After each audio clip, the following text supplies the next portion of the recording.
Hai semua, bersama Oma Belajar Solution, solusi mudah belajar di rumah.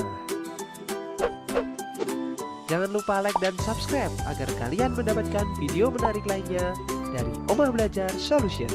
Hidupkan lonceng notifikasinya ya. Oke semuanya, saya akan membahas materi tentang mengubah pecahan biasa menjadi bentuk persen. Macam-macam bentuk pecahan. Kita ingat terlebih dahulu, ada 4 jenis bentuk pecahan, yaitu pecahan biasa, pecahan campuran, pecahan desimal, dan pecahan bentuk persen. Contoh pecahan biasa adalah 1/4, contoh pecahan campuran adalah 1/2/3, contoh pecahan desimal adalah 0,25, dan contoh bentuk persen adalah 35%. Mengubah pecahan biasa menjadi bentuk persen. Sebelumnya kita tahu bahwa bilangan persen adalah bilangan dalam bentuk pecahan dengan penyebut 100 dinotasikan dengan simbol persen. Contohnya, ubahlah pecahan berikut menjadi bentuk persen. Pecahannya adalah 3/5, kemudian kita diminta untuk mengubah ke bentuk persen. Kita ingat bahwa bentuk persen adalah pecahan dengan penyebut 100. Jadi, supaya nilai penyebutnya 100, 5 perlu dikalikan dengan berapa? Ya, 5 perlu dikalikan dengan 20. Jika penyebut dikalikan 20, maka pembilang juga harus dikalikan dengan 20. 5 dikali 20 adalah 100, 3 dikali 20 adalah 60. Dan dapat dituliskan menjadi 60%. Kemudian contoh yang berikutnya, ubahlah pecahan berikut menjadi bentuk persen. Sekarang 7/20. Karena persen adalah pecahan dengan penyebut 100, maka 20 perlu dikalikan dengan 5 supaya penyebutnya menjadi 100. Jika penyebut dikalikan 5, maka pembilang juga dikalikan 5. 20 dikali 5 adalah 100, 7 dikali 5 adalah 35. Maka dapat ditulis menjadi 35%. Untuk berikutnya, ubahlah pecahan 3/8 menjadi bentuk persen. Ya, 3/8 kita akan ubah ke bentuk persen. Jadi karena di sini berpenyebut 100 sedangkan pecahannya adalah berpenyebut 8, maka bilangan berapa yang bisa dikalikan dengan 8 sehingga menghasilkan angka 100?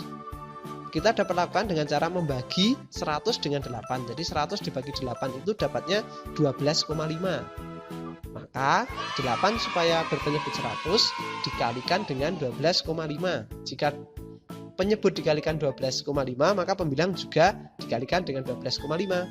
8 dikalikan 12,5 adalah 100, 3 dikalikan 12,5 adalah 37,5. Maka dapat dituliskan menjadi 37,5%.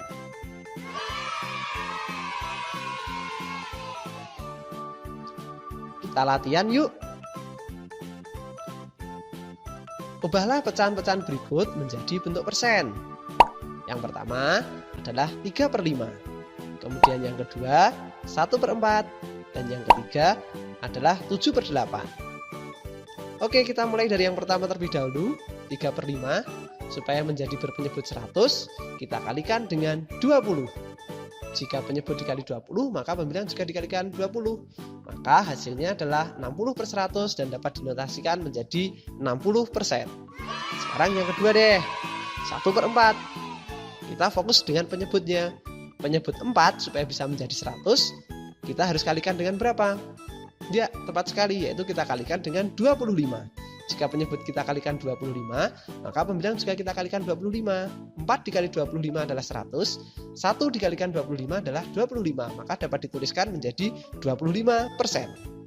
Kemudian yang ketiga, kita masih ingat 7/8, penyebutnya adalah 8. Angka 8 supaya menjadi berpenyebut 100, tadi pada pembahasan sebelumnya kita tahu, yaitu kita kalikan dengan 12,5. Ya, 8 dikalikan 12,5 adalah 100, 7 dikalikan 12,5 adalah 87,5. Maka dapat ditulis menjadi 87,5%. Demikian materi pembahasan pada video kali ini. Terima kasih telah menyaksikan videonya. Jangan lupa like, subscribe, serta bunyikan lonceng notifikasinya agar kalian memperoleh video menarik lainnya dari channel Oma Belajar Solution, solusi mudah belajar di rumah.